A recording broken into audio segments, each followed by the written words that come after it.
आज मेरी बारात का दिन था। घर में लोगों की भीड़ थी। मम्मी अपने काम में मगन थी, छोटी बहन अपनी दोस्तों के साथ लगी हुई थी और पापा बाहर के काम को देख रहे थे। मैं अपनी सहेलियों के साथ बिल्कुल खामोश बैठी हुई थी। ना मेरे चेहरे पर मुस्कुराहट थी और ना ही कोई रौनक थी, क्योंकि मैं ये शादी नहीं करना चाहती थी। मैं इस शादी के लिए बिल्कुल राज़ी नहीं थी। मम्मी पापा के ज़बरदस्ती मुझे इस शादी के लिए राज़ी करवाया था। उनका कहना था कि लड़का अच्छा है, कारोबार और ख़ानदान बेहतरीन हैं, लेकिन मैं कहती हूँ, क्या औरत की मर्ज़ी के बगैर उसकी शादी कर दी जाए तो ये बेहतर होता है। ये ख्याल आते ही मेरी आंखों में आंसू आ गए थे। मैंने बहुत मुश्किल से खुद को काबू में किया था। अभी मैं इन्हीं सब चीज़ों के बारे में सोच रही थी जब मेरी एक सहेली अपना लहंगा संभालते हुए मेरे कमरे में आई और मेरे चेहरे को ऊपर उठाते हुए बोली, अरे दुल्हन रानी। दोस्तों, बहुत ही रोमांचक कहानी है, पूरा सुनिएगा ज़रूर। दोस्तों, वीडियो में आगे बढ़ने से पहले एक छोटा सा रिक्वेस्ट है कि वीडियो को लाइक और हमारे चैनल को सब्सक्राइब ज़रूर कीजिएगा। दोस्तों, चलते हैं आज की कहानी की तरफ। आपके दूल्हे राजा आ चुके हैं, बस थोड़ी देर में ही आपको बाहर बुलाया जाएगा, वो इतरा कर बोली थी। उसकी बात का मतलब समझते ही मुझे एक बार फिर अपनी किस्मत पर रोना आया कि चाहे मैं कितना ही विरोध कर लूं, लेकिन होता तो वही है जो माँ बाप चाहते हैं। थोड़ी देर बाद ही मुझे बाहर बुला लिया गया था। पापा ने लॉन में ही मंडप का इंतज़ाम करवाया था। बाराती खड़े होकर मेरा स्वागत कर रहे थे। मैं सर झुकाकर मंडप के पास आ गई थी। मेरे दूल्हे ने ही मेरा हाथ थाम कर मुझे मंडप में लाया था। अचानक ही उन्होंने मेरी कमर पर हाथ रखा, जो मुझे काफ़ी बुरा लगा। मैंने पलटकर देखा तो उनके चेहरे पर सेहरा था। मैंने अपना सर झटक दिया और पंडित जी की तरफ देखने लगी। उन्होंने हमें बैठने को कहा तो हम दोनों ही अपनी अपनी जगह पर बैठ गए। फ़ौरन ही शादी की रस्में पूरी हो गई। थोड़ी देर बाद ही मैं पूरे हक के साथ एक ऐसे शख्स के नाम हो गई थी जिसे ना मैं पसंद करती थी और ना ही जिसके साथ ज़िंदगी गुजारने की ख्वाहिश रखती थी। शादी होते ही खाना शुरू हो गया था। मुझे लगा कि अब मैं अपने पति का चेहरा देख लूँगी, मगर अभी भी उन्होंने अपने चेहरे से सेहरा नहीं हटाया था। मैं हैरान थी। एक दो बार मेरी सहेलियों ने भी आकर मेरे कान में कहा कि दूल्हे राजा अपना चेहरा क्यों नहीं दिखा रहे, अभी तक उन्होंने सेहरा क्यों बांधा हुआ है। मेरा भी यही सवाल था, लेकिन मैं दुल्हन थी, इसीलिए खामोश रहना ही बेहतर समझा। थोड़ी देर बाद ही विदाई का शोर मचना शुरू हो गया। हैरान हो रही थी कि ना कोई रस्म हुई, ना कोई जूता छुपाई हुई, एकदम से शादी। हैरानी तो बनती थी कि पापा मम्मी ने भी कोई एतराज़ नहीं किया था और फ़ौरन ही रुखसती के लिए सब खड़े हो गए थे। मेरे चेहरे पर चादर डाल दी गई थी और अब मैं सबसे मिल रही थी। मेरा दिल क्या कि मैं अपने माँ बाप से आज न मिलूं, उन्हें तड़पाऊं। तकलीफ़ क्या होती है उन्हें भी महसूस हो, मगर मैं एक बेटी थी। मैं जितनी भी नाराज़ हो जाती, एक लड़की के लिए ये वक्त ऐसा होता है जिसका कोई नुमाइंदा नहीं होता। मैं मम्मी से गले मिलकर उस वक्त खूब रोई थी। मैंने उनके कान में सरगोशी भी की थी कि आपने मेरे साथ ठीक नहीं किया, मैं आपको और पापा को माफ़ नहीं करूंगी। ये बोलकर मैं उनसे अलग हो गई थी। मुझे पता था कि मैंने ये हरकत बहुत गलत की है। वो बेचारी सारी रात परेशान रहेगी, मगर मुझे भी फिक्र नहीं थी। जब मेरी पूरी ज़िंदगी तबाह कर दी गई तो उनकी एक रात तबाह हो यही बेहतर है। पापा से मुलाकात भी मैंने ले दे के अंदाज में की थी, लेकिन जब मैं अपनी छोटी बहन के गले लगी तो मुझे खूब रोना आया था। मैंने हमेशा से उसे माँ बनकर पाला था। वो मेरे लिए मेरी बहन नहीं बल्कि मेरी बेटी की तरह थी। इस सब से मुलाकात करके मैं अपने पति के साथ गाड़ी में बैठ गई थी।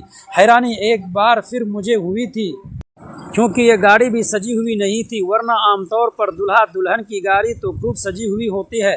फ़ौरन ही गाड़ी अपनी मंजिल की तरफ रवाना हो चुकी थी। एक बात मैंने महसूस की थी कि मेरे पति बहुत अमीर थे। वो सारी गाड़ियाँ मर्सिडीज़ लाए थे, एक भी बस नहीं आई थी। हमारी गाड़ी के साथ कई गाड़ियाँ कतार में चल रही थी। लम्हे भर के लिए मुझे अपनी किस्मत पर रश्क हुआ था, लेकिन फिर मैंने अपना सर झटक दिया था। एक लंबी दूरी के बाद गाड़ी एक झटके से एक बड़े मेंशन के पोर्चर में रुकी थी। मैंने चारों तरफ निगाह घुमाई तो मैं दंग रह गई थी, क्योंकि गाड़ी के अंदर से बैठे हुए बाहर का मंजर देख मुझे वाकई अपनी किस्मत पर यकीन नहीं आया था कि मैं इतने अमीर घर के अंदर विदा होकर आ चुकी हूँ। मेरे पति ने मेरे कंधे पर हाथ रखा था और धीमी आवाज़ में बोले थे, गाड़ी से उतरो। उनकी आवाज़ काफ़ी भारी थी। मैंने पलटकर एक दफ़ा फिर अपने पति को देखा था, मगर उनके चेहरे पर सेहरा था। मैं खामोशी से गाड़ी से उतरकर बाहर आ गई थी। फ़ौरन ही 4 नौकरानी मुझे थाम चुकी थी। 2 ने मेरा आगे से लहंगा संभाल लिया था, जबकि 2 पीछे से चल रही थी। मेरे पति को लम्हे में गायब हो चुके थे। मेहमान अब अंदर आना शुरू हो गए थे। सब एक साथ धूम में कई गाना गा रहे थे। मुझे न जाने क्यों अब एक लम्हे के लिए खौफ महसूस हुआ था। मैंने घबराकर एक तरफ खड़ी हो नौकरानी का हाथ थाम लिया था। मेरा डर महसूस करके वो मेरे कंधे पर थपकी देते हुए धमम आवाज़ में बोली थी, दुल्हन जी घबराइए नहीं, यहाँ की रात है ये बोलकर वो मुझे आगे के बढ़ चुकी थी। मेंशन के दरवाजे पर खूब आतिशबाजी की गई थी, ढोल नगाड़े बजाए गए थे। मैं तो हैरान होकर सारे मंजर को देख रही थी। जैसे ही मैं अंदर दाखिल हुई, मुझ पर गुलाब के फूल बरसाए गए थे। इतने बेहतरीन स्वागत पर मेरी आंखों में नम हो गई थी। न जाने क्यों मुझे अब अपनी इस बात पर गुस्सा आया था कि मेरे माँ बाप ने मुझ पर अपना फ़ैसला थोप दिया है। यकीनन उन्होंने मेरे लिए बेहतरीन फ़ैसला किया था, मगर शायद ये मेरी खाम ख्याली साबित होने वाली थी। वो नौकरानी मुझे लेकर लाउंज के सोफे के पास आ गई थी। मैं जैसे ही वहाँ बैठी, सब मेरे इर्द गिर्द जमा हो गए थे, लेकिन कोई कुछ भी नहीं बोल रहा था। मुझे लगा था कि अब बाकी देर तक यहाँ महफिल जमाई जाएगी और ख़ानदानी रस्में अदा करते हुए मुझे तोहफे दिए जाएंगे, बातचीत होगी। लेकिन यहाँ तो मामला ही उल्टा था।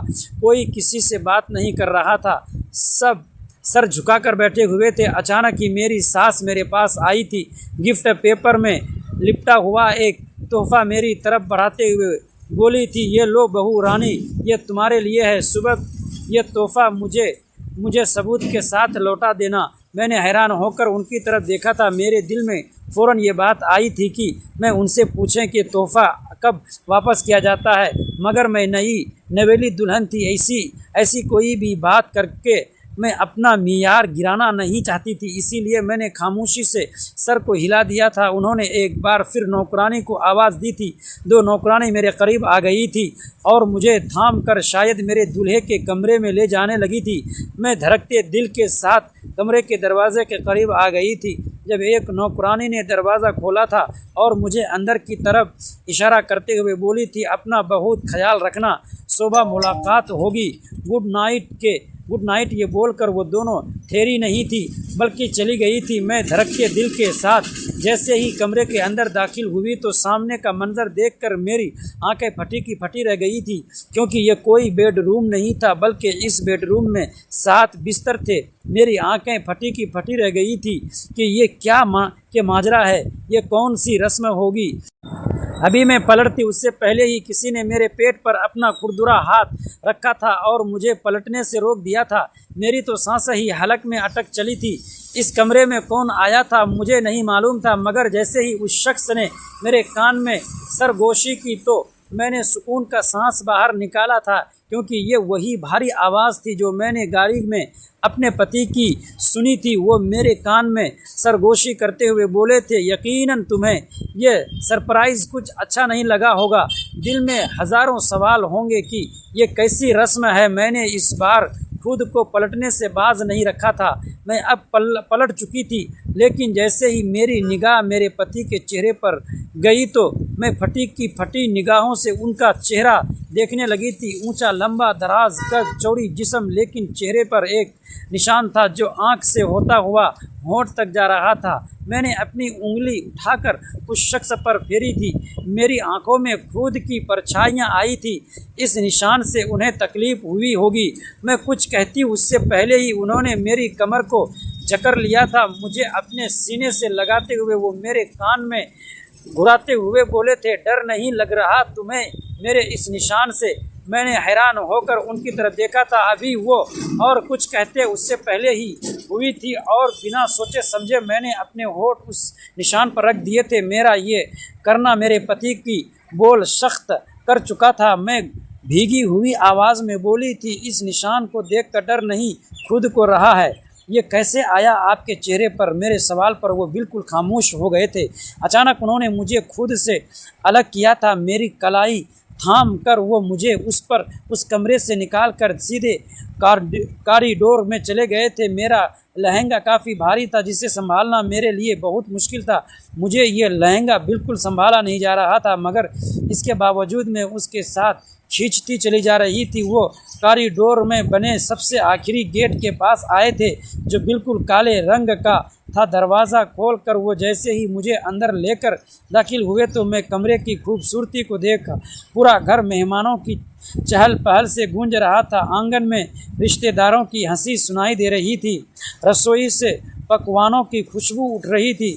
मम्मी एक काम से दूसरे काम में लगी हुई थी। छोटी बहन अपनी सहेलियों के साथ शादी की तैयारियां में मस्त थी, जबकि पापा बाहर खड़े होकर बारात के स्वागत की हर व्यवस्था पर नज़र रख रहे थे।